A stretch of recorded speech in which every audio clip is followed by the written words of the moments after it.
there, it's Angela at the Woodland Gardener, and today I'm out here. It's a beautiful day and I'm doing one of my last remaining garden chores for the year, specifically shredding a bunch of leaves. We're lucky to have a lot of trees here, which means a lot of fallen leaves in the fall, and these are great to add to your garden. And some of the good things that they do for your garden is that they add nutrients to your soil in the form of trace minerals. Also, they help feed the earthworms and the beneficial microbes, and they also can improve the structure of your soil, especially if you have really heavy clay soils. So there's a couple of ways that I use shredded leaves in my garden, and the first one is that I add them to my compost pile, and they make up the brown part of the compost that provides the carbon, and I balance that out with the nitrogen part, or the green part, with kitchen scraps, spent plants, dead plants, and coffee grounds. The other way that I use the shredded leaves is that I add them directly to the top of my flower beds and vegetable beds as a layer of mulch. So one thing to note, that when adding the leaves directly to your beds to act as a mulch, it's important to be sure and shred the leaves first, because otherwise, if you put whole leaves on there, as the days and weeks go on, they're going to end up forming a very thick, dense mat on top of your soil. So that can lead to a couple of problems, such as lack of airflow, lack of rain getting through, or on the other hand, it could present a barrier keeping moisture trapped on top of your soil, and that could mean drainage issues, rot, and so forth. So always shred the leaves. And a couple of things to be aware of if you're going to use leaves in your garden. These are things that I have become aware of, so I always keep this in mind. So leaves from some types of trees, specifically walnut is the biggest one that you hear about, contain a chemical that inhibits growth. So if you're going to be using leaves from those types of trees, this could mean bad news for veggie and flower beds where you are trying to grow things. So for those, it's best to just let them compost before adding them to your garden beds. Also, incorporating leaves directly into the soil can cause a situation where you bind up the nitrogen from your soil as the leaves break down. So again, it's best to let the leaves compost rather than add them, like mix them directly into your soil. Or you could just go ahead and make a layer of mulch with the shredded leaves on top of your beds, and you shouldn't run into that issue from what I've read. So I always recommend to everyone, please do your own research and find out as much information as you possibly can. Like, that's one of the best things about gardening. There's always so much to learn. So always, before trying anything, learn as much as you can about it. So the way that I shred my leaves is I use an electric powered handheld portable leaf shredder. Looks like this. And it's powered just by electricity. You plug it into an outlet. And this model is a Black & Decker. I'll put a link to it down below. And the nice thing about this one is that it's a leaf blower / shredder. So it has both functions. It just depends on which attachment you have on it. This one I have the leaf sucker upper right here. So it's easy to attach and easily interchangeable if you want to switch them out. And then it also contains a bag that catches all the leaves that you shred up.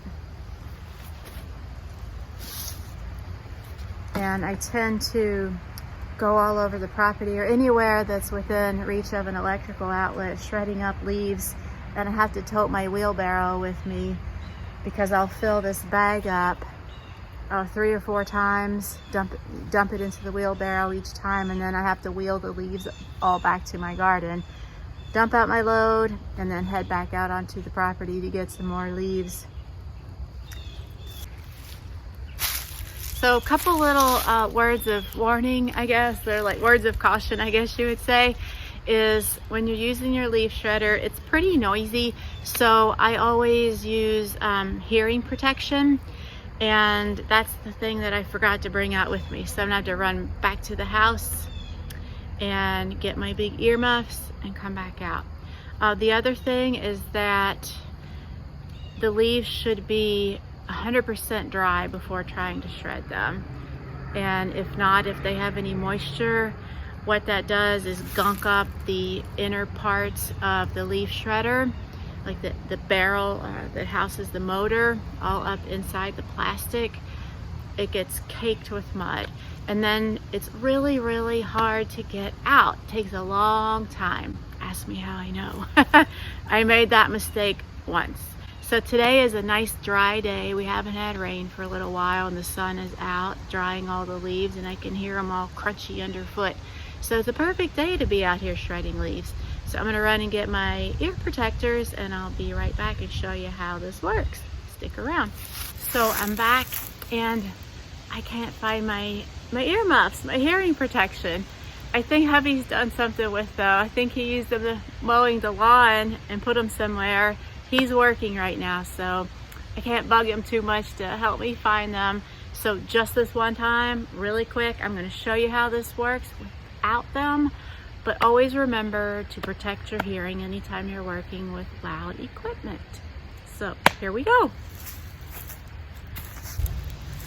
So I've plugged my shredder into an extension cord that's plugged into an outlet on the side of the house. I made sure I have my right attachment on the shredding part. The sucker upper, that's what I call it, not the blower. And then I've also attached my bag that catches all the shredded leaves.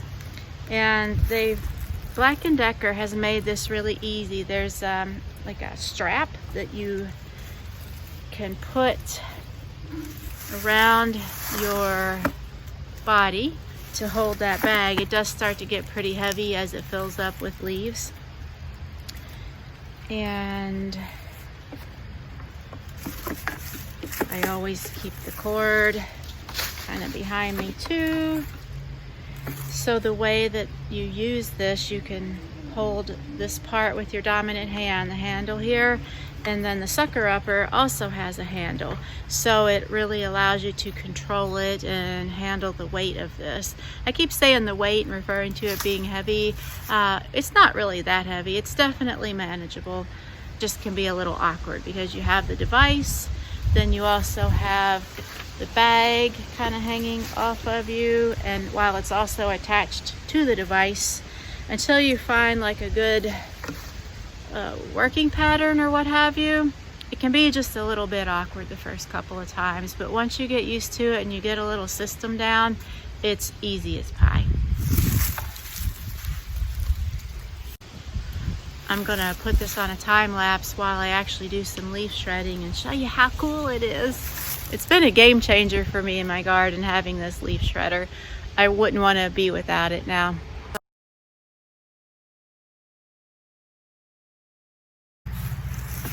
So I just shredded up a small little patch right there just to give you an idea, and what I'm going to do is to take the catch-all bag off and unzip it for dumping and show you what it looks like after the leaves have been shredded.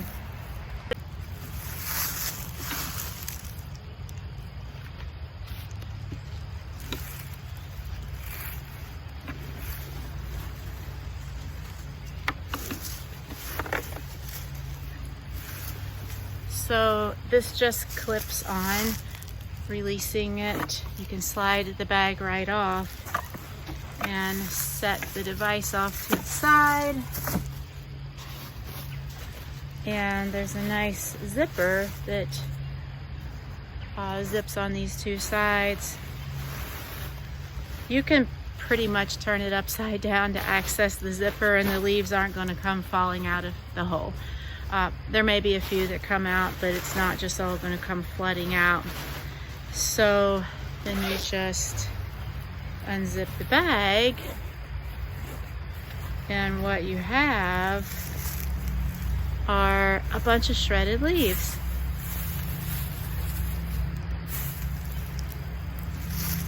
Get that up close for you.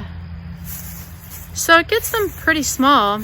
I mean, they're not ground to a fine dust or anything, but they're small enough that they will decay pretty rapidly. I mean, not in a matter of weeks. It might take months, you know, next year before they're decayed. And they're small enough so that if you use them as a mulch layer on top of your garden beds, that it will allow for plenty of airflow to get through the leaves. They're not just going to make like a thick matted blanket of leaves like whole leaves would. So the bag is, it seems like it's, you know, like it's nice and plump with full of leaves, but this is probably about half of what the capacity of this bag will hold. So I'll go ahead and just attach it back up to the device, continue shredding. And where I'm shredding right now is right in my garden area, so I can just walk it right next door to where one of my garden beds are, dump the leaves out and keep shredding. So just a little follow-up. So this is my first bag of shredded leaves that I've dumped into this bed here. And I'm kind of weeding the bed as I go. It's a 12-foot long bed, so I'm working my way down. But that one full bag filled up. So this bed is 3 foot wide, and this is probably a 3 foot long portion that I was able to fill with leaves. And depth-wise, it's you know, a few inches. Well, once I spread them out evenly, it's, you know, 2 to 4 inches. So that one got in there. A little culprit, a whole leaf. Just toss that out. And a couple other things I forgot to tell you guys. What I've done in the past in order to kind of hoard the leaves for next year is to set up a little ring of metal wiring with some stakes, so it makes like a big circular kind of pen made up of metal, like chicken wire. And I can put all kinds of leaves in there, and they can just stay in there until I need to use them, because my compost bin is kind of small, so there's only so many I can add at one time. And then another thing, I know of people who, they may not have that many trees of their own, so what they've done is to get with their neighbors and just people here and there that have already raked up their leaves, and they're just sitting in bags waiting for yard waste pickup by the city. And most of the time people are happy to let you just have those leaves. So that's another way to get some leaves for free, even if you don't have, you know, a bunch of trees on your own property. So hopefully that was helpful.